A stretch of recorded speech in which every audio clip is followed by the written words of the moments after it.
word on the street is that Sharp's got product in the warehouse. Well, we actually were doing well. You got me the month after we had our first hiccup in September.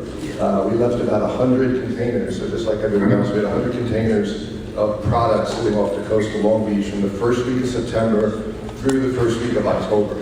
So that just got shipped in the past week. So that was our first big hiccup. We face a slightly different challenge. On the chip side, we're in good shape. We're producing product on the A3 side well above our 2019 production levels. The challenge we have is getting more, right? So, the chip companies on the contract, we're part of a larger organization called Foxconn. They buy a lot of chips, so they do have some good clout with different chip companies.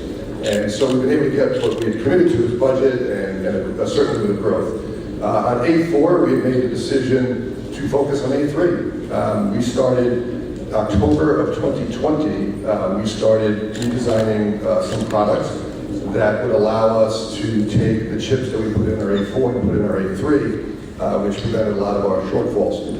But that means we don't have A4. But for our relative position in A4, it would have been a drop in the bucket. I mean, I think even if I put it all in the market, that's like a week of HP. So I don't think that would have made a difference. Our biggest challenge, obviously, is the ports, and I would agree with what both Laura and Jim said. It is not going to get better. It's funny. My grandfather was a longshoreman. He was my idol, and I pretty much curse him out every day. He's looking down at me right now, saying, "One more shot at the longshoreman union." But it is a problem. It will take a while, and then once that's done, you got to work your way through the warehouses, and any dealer knows, even your own hiring. Trying to get people to work in your warehouses, drivers, things like that, is hard. So that's becoming a challenge also. So I agree with the other assessments. It's going to be a year, and I mean a full year, before the logjam with supply chain ends. As far as what we're doing, it was funny, back in April, we did a kickoff meeting for our dealers. Some of you are Sharp dealers. We did a video-based meeting, and we spent about 40 minutes on supply chain. And afterwards, we sent out a survey, and we got negative feedback. And they said, "Why would you waste a kickoff meeting and talk about supply chain and what you're doing logistically?" And we joked, "Well, wait till June, you'll understand why." And we were pretty good up until September. But starting in July, I guess it was, we started sending our dealers by model a 2-month forecast of every model that's coming in. It's a heat map, color-coded, how much inventory we have of every model. And that goes out probably the first week of every month, just so they can kind of plan out what to do. And it's been successful in trying to, if the dealer has a choice, and they'll sell the one that's available, which prevents the others from running out. So it kind of works very well. So we've been doing that since July, and it's been pretty effective for us. Yeah, I think you all hit it too with the back order on shipping, chips, employment. We're all under a lot of strain. Jim, do you have any suggestions on how dealers can face the back order situation? Are there solutions or remedies or something they can put in place? Well, one thing I do, as Laura said, I think our dealers are sick of seeing my face too. We do a monthly video to give an update to our dealers, and this most recent one, we did a very detailed explanation of this supply chain situation, and what we're saying to our dealers is that we need to communicate with our customers, but right now, because there's so much in the news, in the know, about what's going on with the supply chain, educating your customers and making them have more realistic expectations would probably be my best advice right now. Good words to go by. Laura, a few weeks ago, I listened in on a Konica Minolta dealer conference call. And I remember Sam saying that if you have critical need, call us. And I called Sam and I said, every order is critical. We want to get we want the product out. How are you going to handle that? How are you handling? What do you suggest? I know the leasing companies have pre-funded some of these. Thank you, leasing companies that are doing that and helping the dealers. But what are you doing? So we've kind of taken a couple of different approaches. One is, we know that about between 70 and 75% of all of our product is basically replacing an existing product. And in many cases, that product is less than 5 years old, right? So it's a work, and especially in the last year and 2 months, those products have not been used very much. We all know that, right? So what we have been recommending is a twofold attack, basically, which is work with your existing base of customers that have product that's still very viable. You can refinance that product on their behalf with a very, very low cost, right? Because the cost to you of that product is much lower now. It's been out in the field for a few years. And be able to extend that product. Maybe it's a year. At the same time, we know how important putting new equipment out is for cash flow. So the key there is save your prioritization, your escalations for net new customers. That's where you can get in, you can start a new relationship, you can start billing very quickly, get the cash in. That can have a very profound impact. So it's a tough one because finding it, the customer may or may not be willing to wait, we know that, but in many cases, they haven't been using this product, and in some cases, they're not even back in the office. So refreshing a whole fleet of product is probably not top of mind for them. If you can find a way to extend that, you're gonna see, number one, your profit margins have a very positive impact, but secondarily, you can then direct new product into your new customers. So that's really the direction we've been taking. The other big question I get, I'll preempt you, is, okay, how do you pay people, right? I've got salespeople that are saying, I'm not gonna stay if I don't get paid. So here's what we're doing on our direct side. So I'm not saying it works for everybody, but it's an idea, which is 50% on booking, 50% on delivery. It seems to have stopped the bleeding. We know how difficult it is right now to hire. We talked about that. New salespeople want to get paid fast. You know, I know how the pay plans work, so it's all about getting the shoes out there. That seems to be stemming the tide. Our attrition rate went down by 80% the day we started that project. So that may be another way. But what I would advise is sit down with your manufacturer, whoever it is, and really look at your pipeline, look at your salespeople, and really you can craft something that's very unique for your business. Because as much as we are all in the same industry, every single one of you have a business that's a little bit unique, whether it's your customer set, your sales reps, your offerings. So sit down and really have that kind of discussion, open, honest, transparent, and I think you'll find that you can find some paths to a better outcome. Because as Mike said, it's at least a year before, and I don't think, by the way, we're never going to get back to you order it on Monday, we ship it Tuesday, you have it Wednesday. Those days are just, because we're not going to keep 3 months of inventory, nor are you. So the challenge will be how do we really use this opportunity to be better at that going forward? And I think it's the opportunity to do so. That's an interesting comment because I've heard dealers talking about inventorying greater amounts of product than they did in the past to avoid some of these situations. Michael, what do you have to offer the dealers in terms of getting through this? Well, I would agree, first of all, with what both Jim and Laura said, so I won't repeat it in many of those cases. I think for Sharp, and I think all of our competitors, we're all very similar on the products. And, we would encourage everybody to talk to their manufacturer about what their pipeline looks like, specifically by model, not just, I have a large deal or whatever. And make sure that the sales reps on the manufacturer side is communicating them up. That's my message to my team back there. But once you do that, we've been able to adjust which models we make 30 days out. So it doesn't come, it doesn't come for 60 or 90 days after that. But we begin to see, okay, wait, we're about to get a lot of orders for a particular model. Let's lower production on the others. We started with this concept of a common platform at Sharp, a good 10 years ago. So, from our 30-page to our 60, 70-page printed machine, most of the components are the same. So we're able to kind of shift it. I don't think that's dissimilar to Konica or Ricoh or the other company. So we're able to adjust production and try to avoid the problem. So I think avoidance of the problem is key. And also at Sharp, we previously, for many, many years, advised our dealers not to carry inventory. We took away a lot of our promotions, a lot of our programs, so buy-ins, and said, we'll give you a good price every day. I still believe in that. We are beginning to carry a lot more inventory at Sharp. We're in a great cash flow situation. We just had our kickoff meeting with our team, and about a third of all our inventory is on the water every month. So it's like it's dead money. But we've made, it's all money, and so we decided to put our money there and carry more inventory. So on the books, we've never had more inventory. In our warehouse, I can't say that. It's crazy, but I think at the end of, I said before, at the end of September, over 50% of our inventory was on the water. So that was really difficult. But I think the communication from a dealer up the chain of command about any larger deals, they're the ones that skew the numbers on us. And a larger deal, that communication months out, I know a lot of times dealers wait to tell us. They don't want to call every day from the rep, where's the order? But I think it does help prevent the problem going forward. Yeah, I've seen dealership inventory rise significantly right before the deadline for the president's trip. There's a warehouse full of equipment, so you can go to Terra del Fuego. Jim, well, let's look at the traditional dealer is looking for new avenues. Where do I go? Where do I replace the revenue that appears to be declining? And I see dealerships going in all different directions. Where is Ricoh trying to guide the dealerships in terms of new opportunities to replace a downturn in clicks?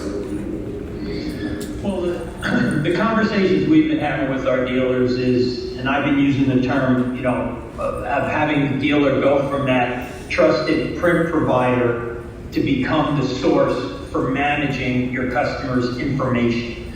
And what I mean by that as far as expansion is bringing in more of the adjacent benefit of going to solutions, workflow type solutions, to expand your share of wallet within the customer, also secure your position for other things.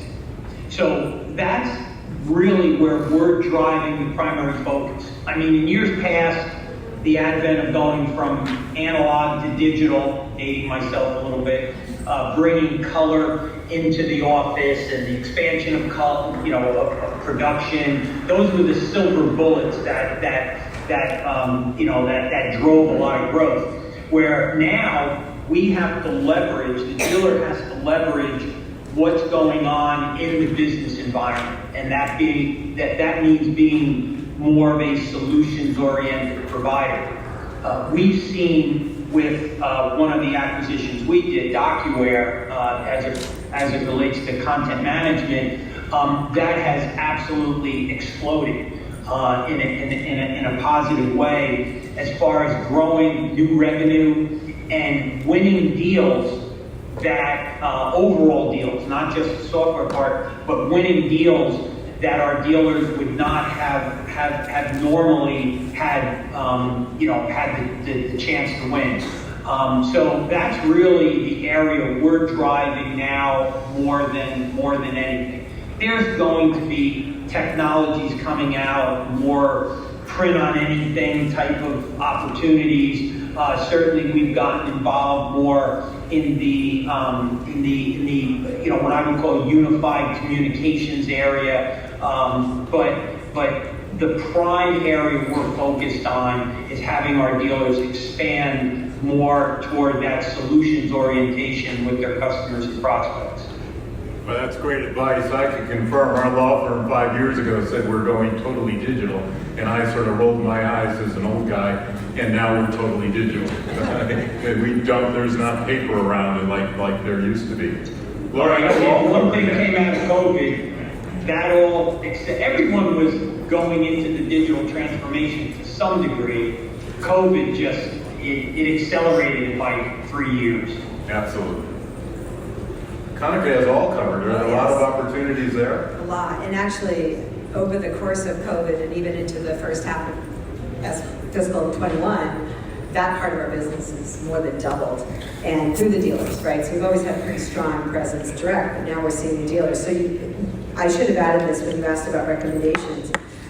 When I say, work on extending potential leases with existing customers, that doesn't mean you stop talking to them. It means that there's other things you can go in and talk to them about, whether it's a managed IT, a security, robotics, which is our physical security offering, or our unified communications platform. So any one of those can be offered. And the good news is you don't have to carry the SG&A to execute those. So the all-covered offering basically gives a menu of, okay, this customer has potentially a huge communications issue because of half their employees are working from home. So how can you unify that, put everybody on the same platform, make video calling and voice calling much easier, much simpler. So there's lots to talk about. And actually, we have seen in the last 6 to 8 months, the breadth of dealers selling those products more than double in 1 6-month period. And again, I think it's a lot of it because they're thinking, okay, I can't deliver a machine, but I can talk to my customer and I can talk to them about an offering.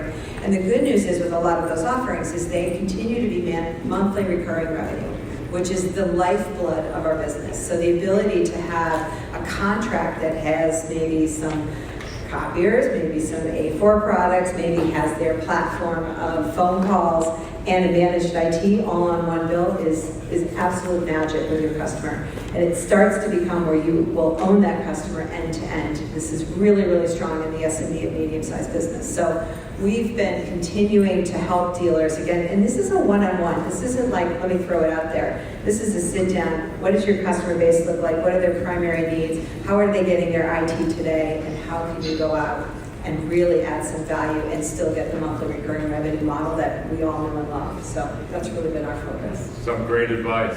And Mike, where are you sending the sharp dealers for new opportunities, new revenue streams? So, it get very similar to the other topics, except, a slight difference in what we've approached it. If you think about the chip shortage, and we talked about going into a dealer and resetting their expectations of when product will arrive.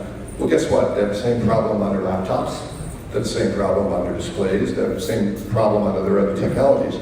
And so what we've done is try to facilitate having those products. So a little different approach to the market for Sharp is we're trying to surround the office space with technology. So 3 years ago, we bought the Toshiba laptop business. It's been renamed Dynabook. We're in that process. The name was used in Japan. Very hard to explain what that is here. But that business has more than doubled since we acquired it. And our dealers are really taking advantage of it now because we have availability.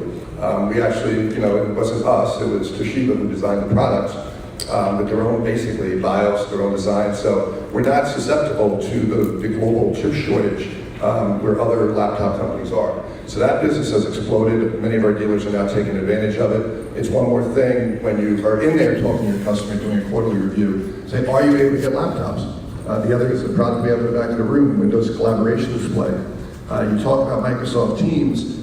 Before the pandemic hit, and we laughed that we had no idea the pandemic would hit, I shouldn't say laugh, but at our dealer meeting in November of 2019, we introduced that product, Windows Collaboration Display, which was designed to augment Microsoft Teams. And we're seeing that product explode now because of the hybrid environment. It took we launched it right as the pandemic hit, a little bit of a challenge because everyone was home.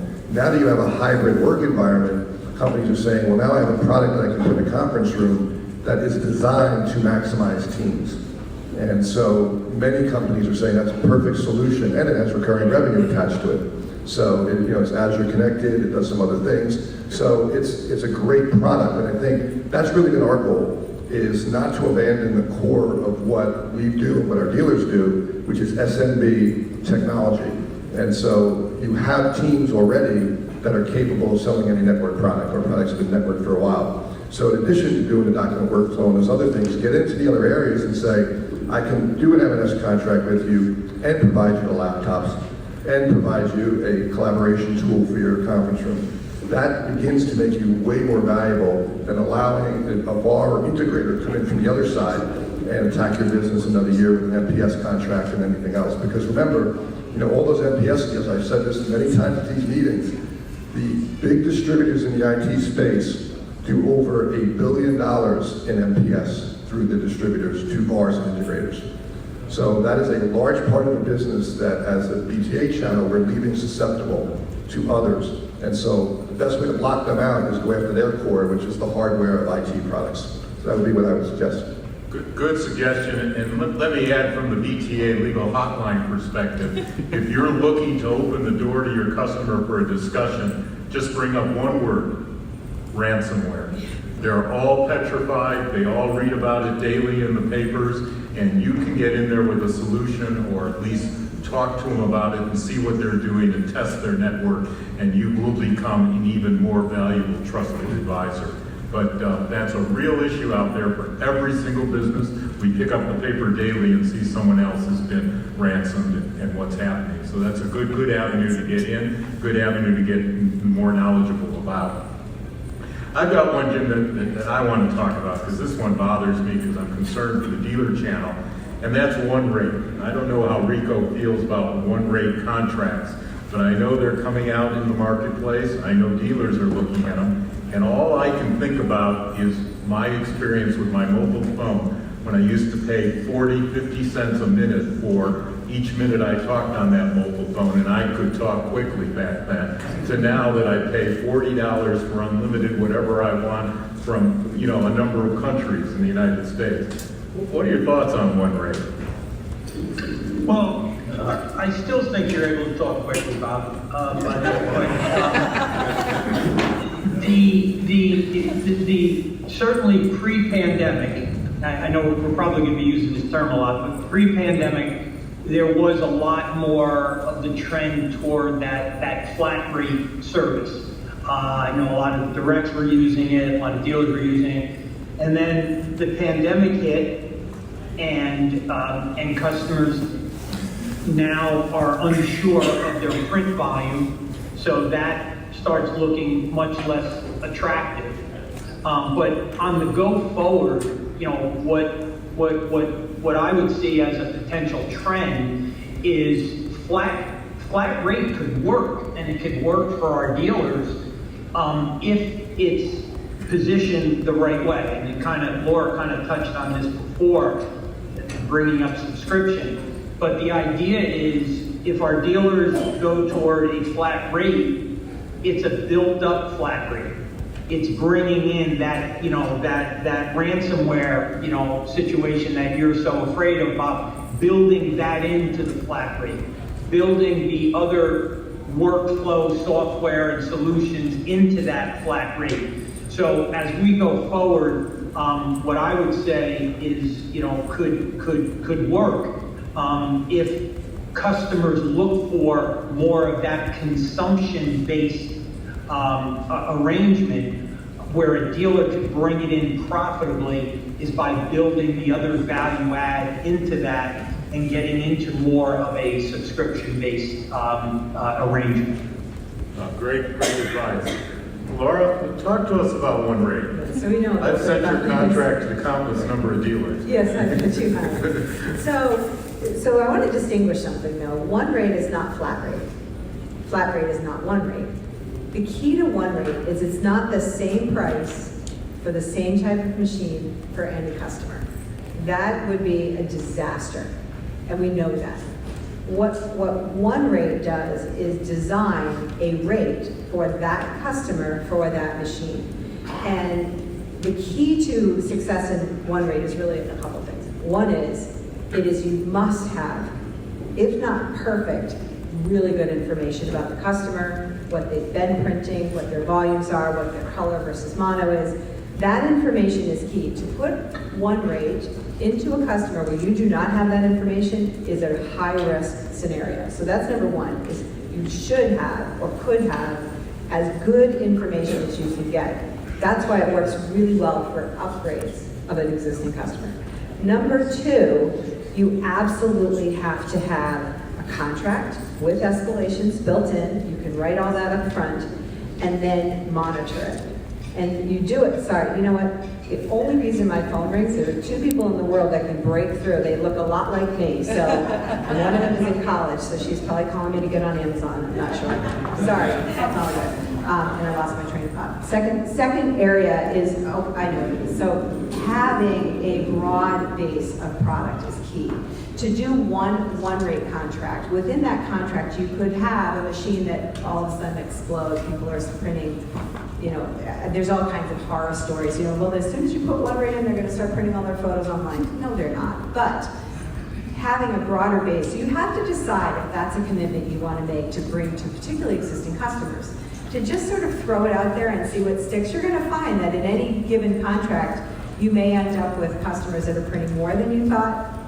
Is it balanced by those that print less? Hard to say.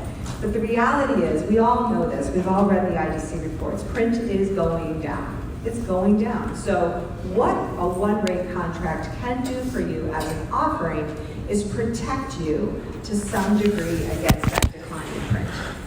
But again, I know that on a one-on-one level, that may not be the situation at your customer, at your school district, at your government office. So you have to have good information. We've actually had a tremendous amount of success on the direct side. I call them my petri dish. I let them practice all the stuff before we take it. But we have seen an increase in margins. In some cases, up to 5 additional points of margin in a hardware sale. That's pretty compelling in a business that we're all feeling a pretty big margin crunch. It also takes away the ability for someone to price check you, right? So you go in with a one rate model and somebody else is coming in with a CPC model, it's a lot harder to put those side by side. So there's real positives to it, but I caution, it's not something to jump into lightly without really, really good information. BEI, now Nexera, also carries really good information, and their tool set has not been fully tested, I think, in terms of a lot of dealers using it, but I know the dealers that have used it have found it to be very valuable. So, but again, don't go into it blind, don't go into it haphazardly. Really think about, is that a strategy you want to bring forward for your entire customer base? Mike? I'm going to be the contrarian. So, and Laura knows. Thank you. Laura knows because we were working together 5 years ago, and the flat rate, one rate type concept was going to be the big announcement at our dealer meeting right before Laura left, and we bagged it at the end. And the reason was we thought about the end of the contract, and what we realized was that we've just officially told everyone all of the confidential information that we had as the incumbent. So when you're the incumbent, you know the clicks, you know all that analysis, you know that data.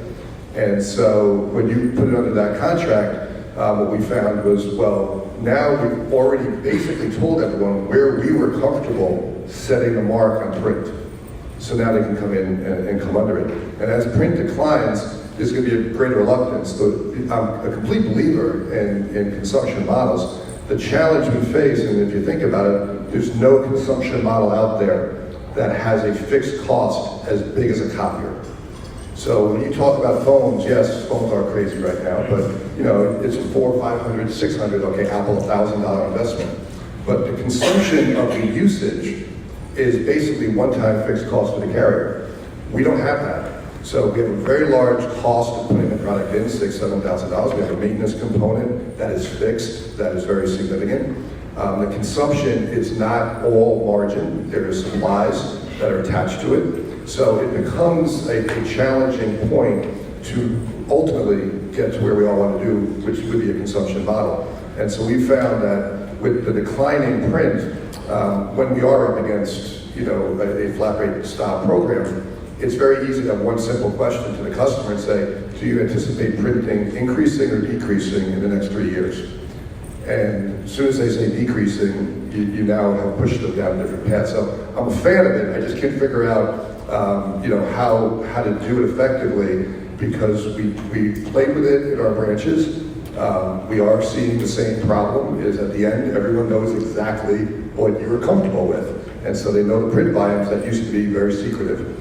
And that is a huge challenge. So I think as print declines, something as Jim was saying, before the pandemic, we had a slow decline in print, and we kind of keep that to ourselves. And the customer would buy it, and you would be able to do a flat rate, maybe slightly below where they were in the past year. It sounds great, and in year 2, 3, and maybe 4, that they would be printing significantly less than the rate provided.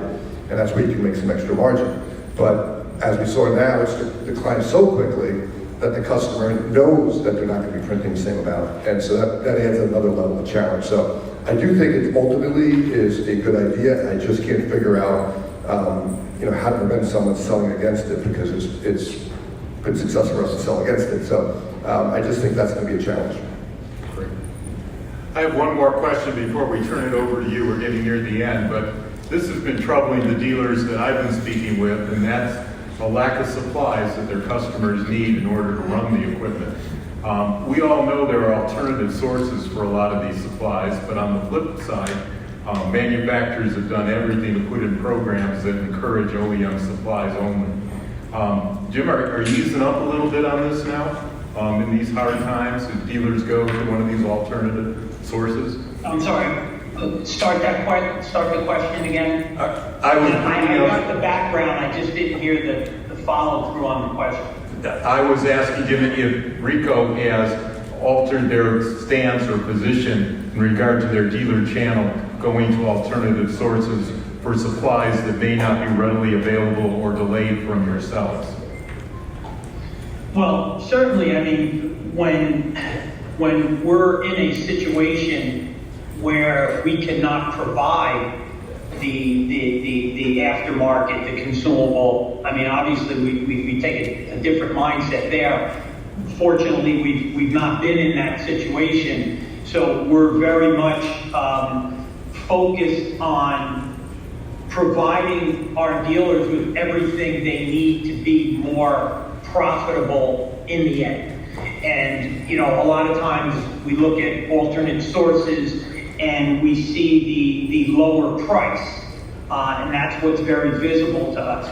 But again, as as things become more sophisticated, as the design continues to get more efficient and more effective, we definitely, are very much more in favor of the dealers using the genuine, manufacturer product. Obviously, that benefits the manufacturer. And for Ricoh, I mean, this is where, when I always tell the dealers, whatever you think I make on the hardware, it's less. The dollars we have to invest in the dealer comes from the aftermarket.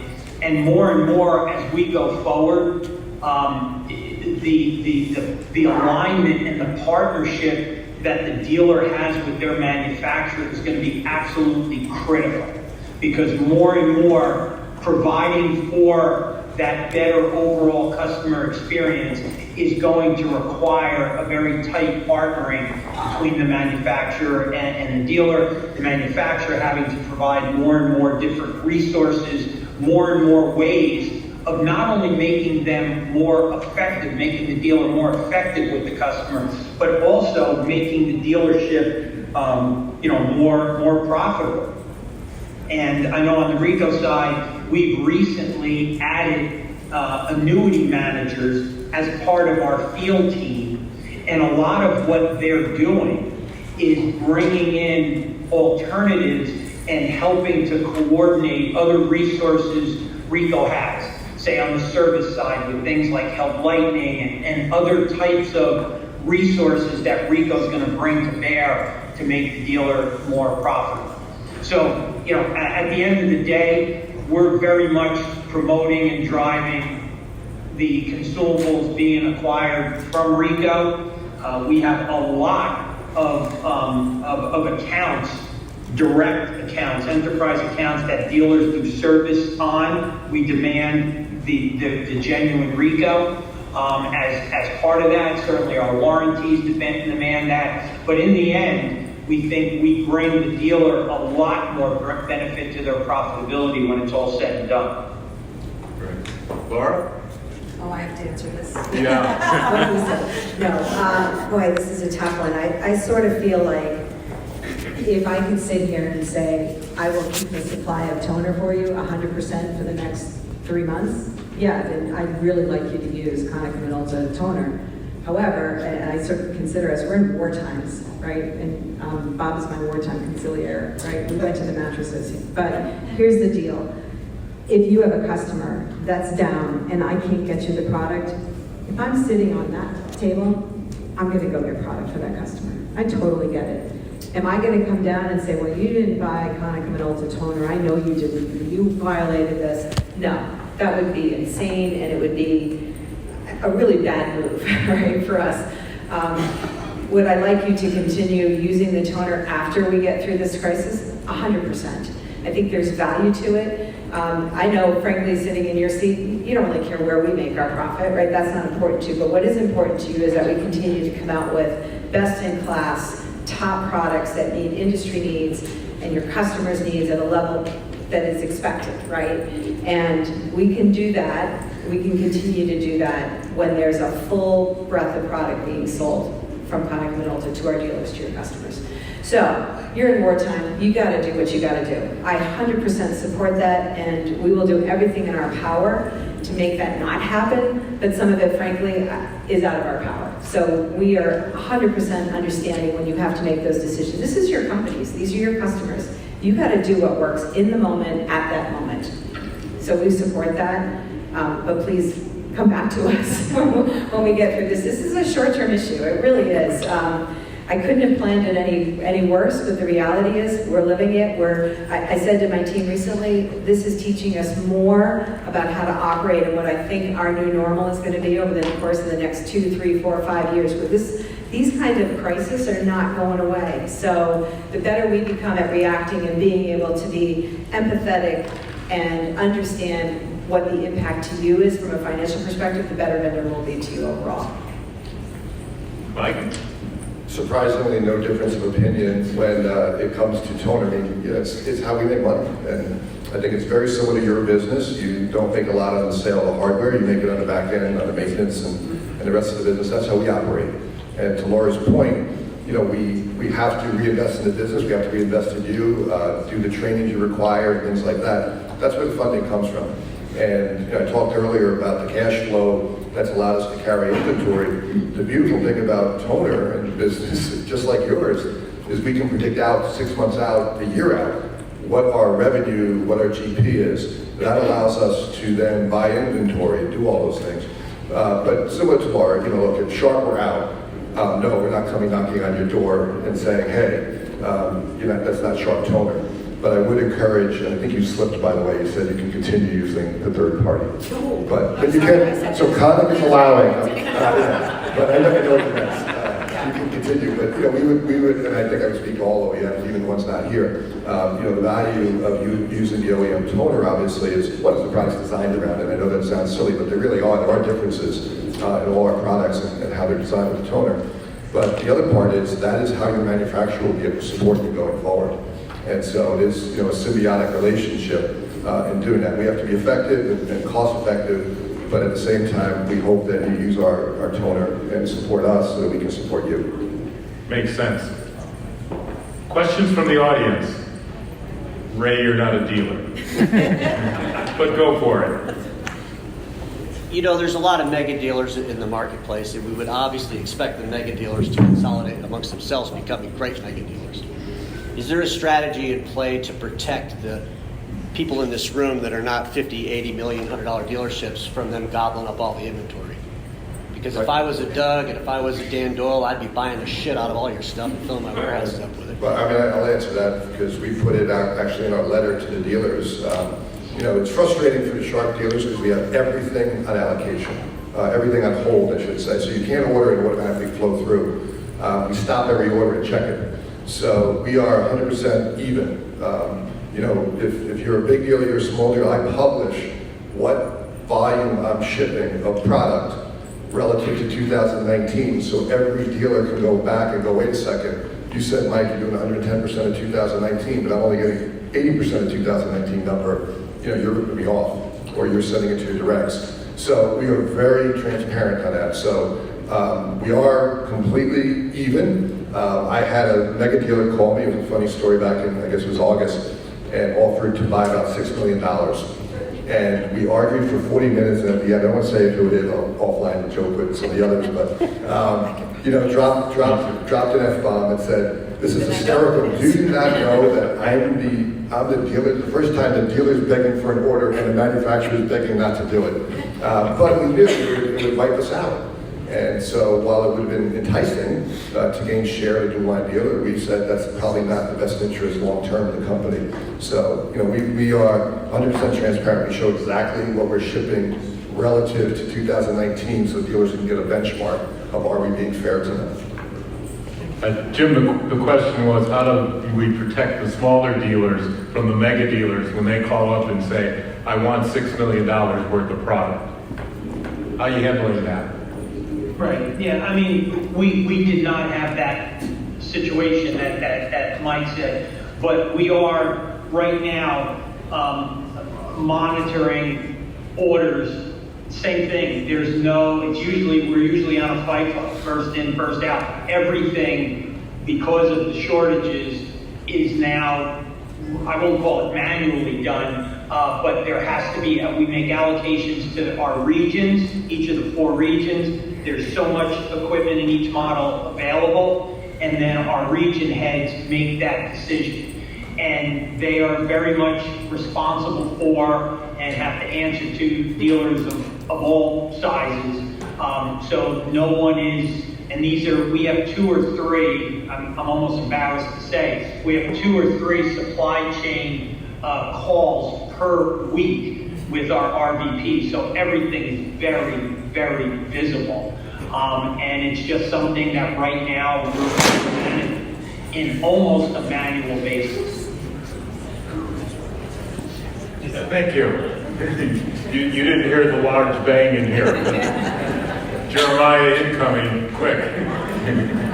Laura? So very similar response to both Mike and Jim, but we got, obviously back in January, started seeing images and information that was going to impact us coming this summer. So we actually started managing orders back in March, which was to try to reduce what I would call the hoarding, right? I call it the toilet paper effect. Everyone says, let me just bring a bunch of stuff in even though I don't need it. So we started managing orders back in March. We have been since.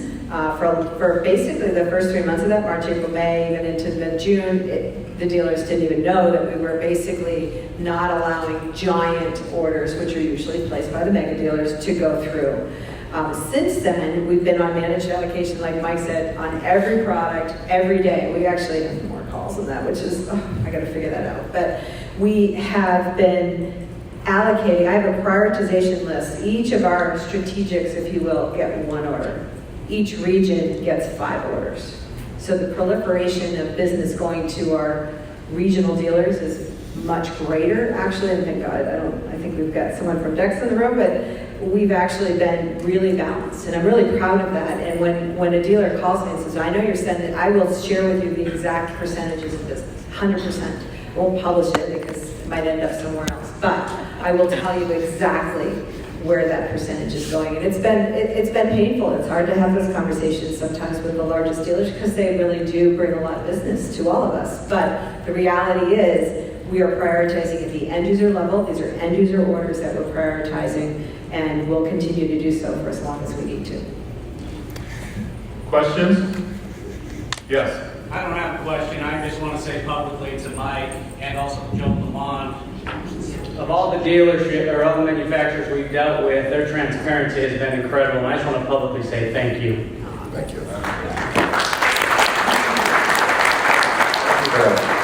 I want to thank this incredible, gifted panel for their insight, their candor, all they've done. I know they'll be hanging around. Jim won't, but Mike and Laura will be here, and feel free to call on any of us. And thank you all for your time and your wisdom and your insight. Thank you so much.